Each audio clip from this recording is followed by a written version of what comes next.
sejajar atau mensejajarkan, mensejajarkan.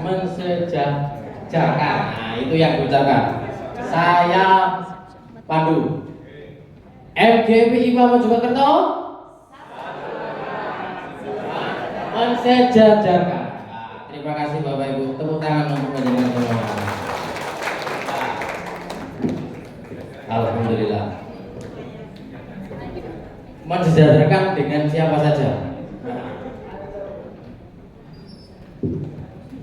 Baik, tadi pada prinsipnya pembelajaran quick learning itu adalah segalanya perlu singkat, padat, dan berisi.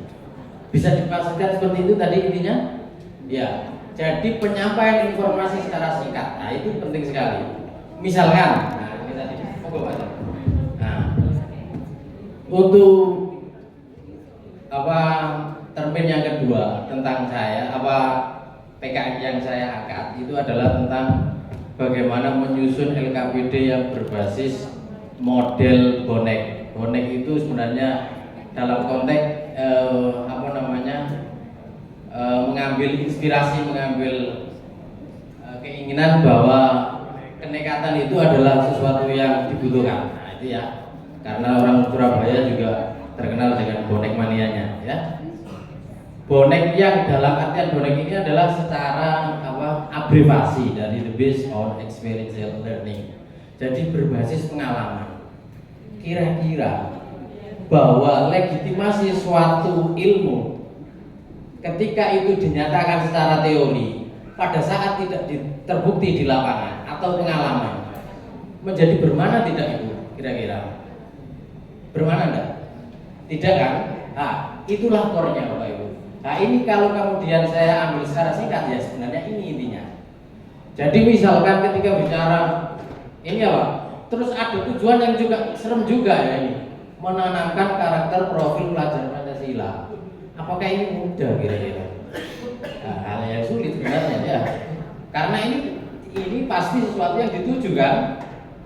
Karena sudah sesuai dengan yang tadi yang dari Pak Elok secara landasan hukumnya tadi jelas bahwa karakter profil pelajar Pancasila itu sesuatu yang dituju. Cuman panduan-panduan contohnya juga masih bersifat general, umum, dan secara operasional juga belum kita pahami secara detail. Nah, kira-kira sekarang saya tanya Bapak Ibu, klasifikasi hasil belajar yang saya pahami paling tidak itu ada 4. Karakter itu sama dengan sikap enggak Bapak Ibu? Monggo Bu Deborah ini kan luar biasa ya, beliau dari guru pamung yang sudah bekerja sama dengan kita. Monggo Bu Deborah untuk menyampaikan pendapat tentang karakter dan sikap itu bisa dibedakan enggak? Monggo. Kalau pemahaman saya selama ini karakter dengan sikap itu beda tipis ya, Betty ya. Kalau karakter itu adalah jiwa ya, jiwa atau vibes gitu ya sekarang. Jadi sesuatu yang memang sudah mendarah daging dalam diri seseorang. Sedangkan sikap itu adalah pengejawantahannya ya. Jadi implementasinya dalam kehidupan sehari-hari. Bisa jadi karakternya karakter baik, tapi karena tuntutan lingkungan diwujudkan dengan sikap yang kurang baik. Begitu. Jadi beda tipis begitu Pak. Terima kasih ya. Monggo. Paling tidak satu persepsi itu aja dulu.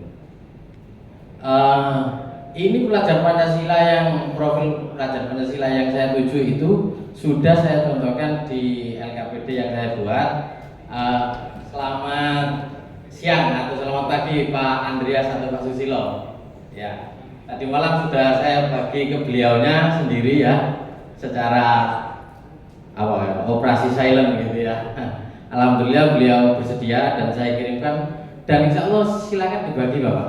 Nah, ke HP-nya ke grup saja juga boleh. Ya. Itu saya slide selanjutnya Pak Hasan, monggo. Konteksnya ini LKPD ya. LKPD itu hal yang biasa Bapak Ibu untuk panjenengan. Saya kira sudah biasa. Terus kemudian ketika RPP pun yang diminta tadi secara aturan pun hanya 1 lembar dan poin-poin utamanya yang harus terpenuhi gitu ya. eh, akhirnya RPP itu apa semuanya muncul di dalam yang namanya modul ajar. Nah, itu secara keseluruhannya, sehingga LKPD ini pun bagian dari modul ajar ataupun perangkat pembelajaran. Apakah ini kewajiban? Ya, yang secara aturan cuman RPP yang singkat itu tadi. Yang pada intinya sistematikanya adalah adanya tujuan, kemudian inti, pendahuluan, inti dan penutup, yang di dalamnya juga terkandung asesmen ya di situ ya. Ini brainstormingnya, maksudnya kalau untuk LKPD-nya saja hal yang biasa maksudnya, tetapi bagaimana sih ketika kita mengeffort karakter itu bisa didrive atau kemudian hendak dicapai ya. Kalau saya pikir gini, saya pahami Bapak Ibu bahwa hasil belajar itu secara klasifikasi mungkin sedikit berbeda dengan Bu Deborah, tidak masalah ya, tapi paling tidak bisa digeser-geser sedikit ya. Tadi bisa yang disebut sebagai pengetahuan berbasis knowledge, berbasis intelektual. Yang kedua adalah skill, keterampilan. Yang ketiga adalah sikap. Yang keempat adalah karakter. Karakter itu malah perwujudannya Bu Deborah. Kalau sikap itu adalah respon psikologis, respon jiwa. Tetapi kalau karakter itu sudah nampak dan bersifat konsisten. Nah, itu karakter.